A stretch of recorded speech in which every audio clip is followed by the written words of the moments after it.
Hola, bienvenidos a Quantic Mar.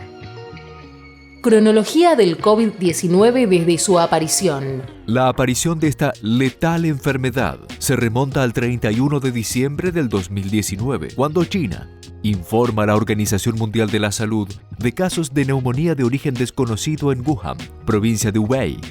Beijing, días después, identificó como una enfermedad causada por un nuevo tipo de coronavirus. La información sobre lo que ocurría en China fue informada por la OMS a los medios de comunicación mundial, solo 4 días después de recibir el informe de las autoridades sanitarias chinas. El 5 de enero del 2020, el organismo internacional publica el primer Disease Outbreak News, primer informe del brote del nuevo virus.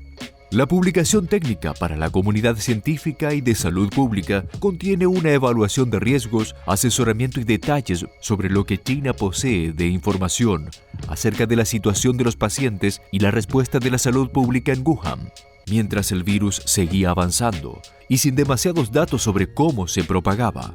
El 12 de enero del 2020, China comparte la secuencia genética del nuevo COVID-19. 2 días después, la Organización Mundial de la Salud asegura que la transmisión del coronavirus de persona a persona puede haber sido limitada, principalmente a través de miembros de la familia, pero advierte sobre el riesgo de un posible brote más amplio. La historia reciente de pandemias hacía presumir que la transmisión de persona a persona no sería una sorpresa, dada la experiencia del SARS, el MERS y otros patógenos que atacan las vías respiratorias. A un día de cumplirse un mes de que China informara de este nuevo virus, el director general de la OMS, Tedros Adhanom Ghebreyesus, volvió a convocar al comité de emergencia. Esta vez, informó que el brote constituía una emergencia de salud pública de interés internacional. Así fue como el director general aceptó la recomendación y declaró que el nuevo brote de coronavirus era una emergencia de salud pública de interés internacional, PEIC según las siglas en inglés, siendo esta la 6ª vez que entra en rigor una medida excepcional de estas características a nivel mundial. El 3 de febrero del 2020, la organización publica el Plan Estratégico de Preparación y Respuesta para proteger a las naciones con sistemas de salud más débiles. El 11 de marzo del 2020, el COVID-19 sigue avanzando sin control. La OMS advierte los alarmantes niveles de propagación y concluye que el brote de origen en Wuhan debe considerarse una pandemia. Para el 18 de marzo, el mundo entero se siente amenazado por un enemigo letal e invisible. La palabra confinamiento ya está en boca de todos y así surge con fuerza el teletrabajo como única herramienta posible para mantener el empleo y los puestos de trabajo. El coronavirus no solo pone en jaque la situación sanitaria mundial, sino que también pone a prueba la convivencia de las familias, confinadas exclusivamente en el hogar, haciendo que la conciliación familiar, en ocasiones, resulte una misión imposible.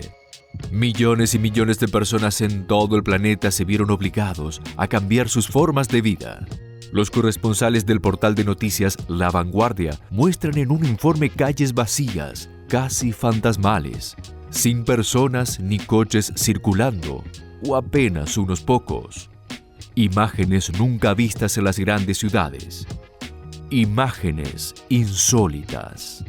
Ya avanzado el 2020, el 6 de marzo, Estados Unidos se convierte en el país con más infectados del mundo por el COVID-19, superando a China, nación donde se originó. El impacto iba a ser mayor cuando el 1 de abril, la ONU define la pandemia del coronavirus como la mayor crisis desde la Segunda Guerra Mundial. El avance voraz del COVID-19 se refleja en Nueva York, en donde la ciudad que nunca duerme informa el alarmante nuevo récord de víctimas, 630 en un solo día.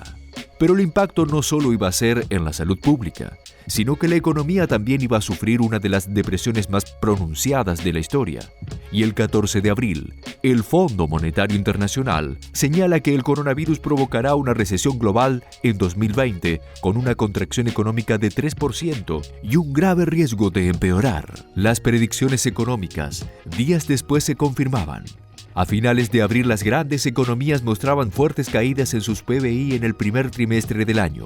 Basta como ejemplo Estados Unidos, que mostró una contracción de 4.8%, y China, una de 6.8% anual.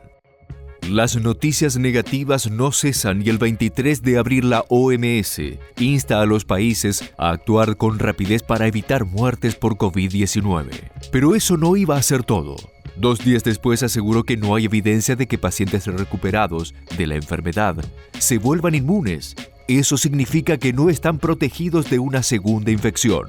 Ya entrados en mayo, la Organización Mundial de la Salud sigue haciendo esfuerzos contra reloj para enfrentar la pandemia y lanza una herramienta de colaboración internacional para combatir el COVID-19. El 14 de mayo declara que las necesidades en salud mental no están recibiendo la atención que requieren. El COVID-19 dejó al descubierto la falta de inversión y prevención durante décadas en este terreno.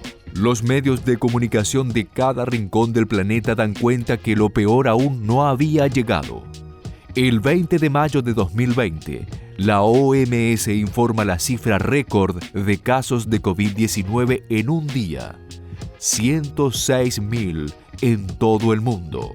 Y el organismo advierte que aún queda un largo camino por recorrer hasta que se pueda contener el virus. La pandemia silenciosamente abría otro frente que merecía la atención: